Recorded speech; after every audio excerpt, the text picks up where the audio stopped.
welcome back to Teddy Bear the Miniature Horse. If this is your first time visiting, I welcome you to my channel. I'm devoted to my raising of this miniature horse foal, Teddy Bear, who is now about 8.5 months old. And if you'd like to follow my journey, remember to subscribe to my channel and click the bell so you get notified when I post new videos.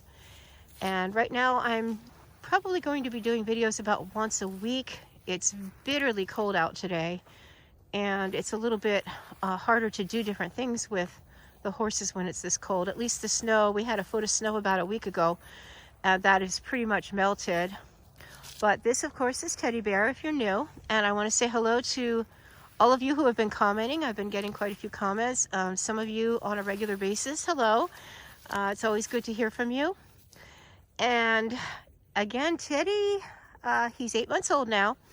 And we still, even though it's this cold, we have a routine. I usually take him out every day, and I will tie him up, and I brush him and comb him. I pick up all 4 feet. He's starting to hold his feet up longer and longer.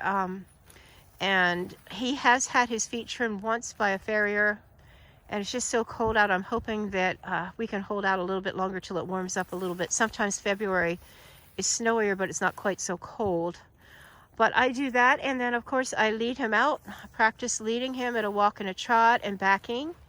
And then I've been doing some lunging. As he's getting older now, I lunge him a little bit more. I do enjoy lunging out here.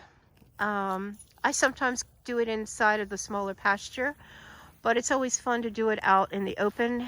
And earlier today I was lunging, and he was actually jumping over some branches that were on the ground, pine branches. He loves to jump. That is one thing this little horse loves to do. Oh, good boy, Cha-Cha. That's what I've been working on with him. He's coming along very nicely with his lunging. He's starting to respond to my voice commands, which is extremely important. If you're going to do driving, they have to be able to respond to your voice commands, which in a minute I'm going to pause this and give you a little example. When I was driving Salem with my husband, I'll let you see what it's like sitting in the cart and how the voice commands go and how the horses have to respond to that. When you ride a horse, you can still use voice commands, but I know when I ride Stormy, I am giving most of my signals just with the shifts of my body weight and also with my legs. But when you're driving, you can't do that, so you have to communicate with the horse verbally and also through the lines. And this is what it's like to drive when you're in the cart. And of course I'm just doing a little driving in my arena.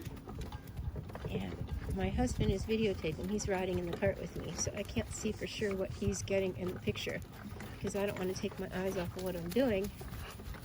But I'm using a driving whip. And a driving whip is an extension of your arm. When you're driving, it's not like riding a horse. When you're riding a horse, you use your legs many times. You should be. And subtle shifts of your weight. Good boy. Good turn, baby. Good turn, buddy. When you're riding a horse, you generally use your legs and your shift of your weight, how you're sitting. And cha-cha. When you're driving, you can't use your legs. So you're using the driving whip. If I touch his side a little bit or touch the top, that helps him to go a little faster. And if I want him to go right, I will lay the whip on his on his left side. And then if I want him to go to the left, I'll lay the whip on his right side, just like you might apply your legs when you're riding a horse. And then I'll bring him to a walk. And just like in riding, he needs to know to stop. I'll say, whoa, stand. And then they need to learn to back. You normally back 4 steps, make them stop, and then walk up 4 steps. And make them stop again. Whoa. Okay, now I'm going to ask him to walk on. And in driving, the horse also responds to your hands on the lines. They're reins, but you really usually call them lines when you're driving. And Salem, if I squeeze with one of the reins or the lines, it causes him to turn in one direction or the other direction. And now I'm going to ask him to trot. and he's a little bit sluggish today, so what I'll probably do is ask him first and cluck. If he doesn't respond, I'll just tap him a little bit with the driving whip. Again, you don't want to hit your horse with a driving whip. It's not like you're whipping your horse. You just want to touch them to get their attention, to focus on you, because you're behind them. Salem, and I normally say my Salem's name first. Salem, trot, trot. And I'll cluck a little bit, and that gets him going normally. I normally don't usually have to use the driving whip for anything much. He's pretty responsive.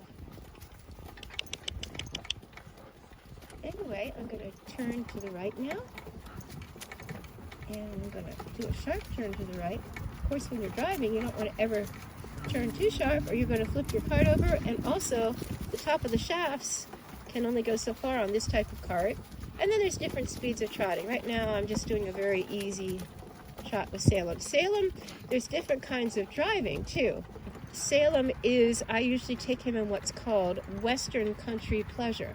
So in that class, you don't want your horse or pony to be picking up their legs real high, stepping or anything like that. It's like riding Western. You want their head pretty much level, very relaxed, and low strides to the ground, not overly big steps. Very much as if you were riding a quarter horse in a Western pleasure class. That is what Western Country Pleasure driving is. And that is the type of class that I normally take Salem in. Anyway, that gives you a little bit of an idea about driving. I hope you enjoyed that footage. In the future, I will be doing more and more, since we are hoping to do driving with Teddy. Of course, he's way too young.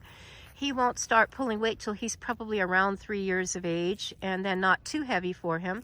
Miniature horses, he's going to probably mature out to about 34 inches at the top of his withers. And so he will probably be able to pull comfortably, once he's fully trained and mature, about 800 to 1,000 pounds. But that's not for a while. He has to mature. He has to learn what the harness is and get acquainted with long lining and ground driving, which I hope to give some demonstrations of that. And again, if you're new, you can look back and look at some of my earlier videos. I have videos all the way back from when he was born. So that would be fun. That's a fun thing to do, to look back on that. So I hope you enjoyed this. I hope you enjoyed the little update and the footage of me driving Salem, and the importance of voice commands with miniature horses, or any horse if you're planning to do driving with them. It's really, really important. So take care, and I'll see you at my next update. Bye-bye for now.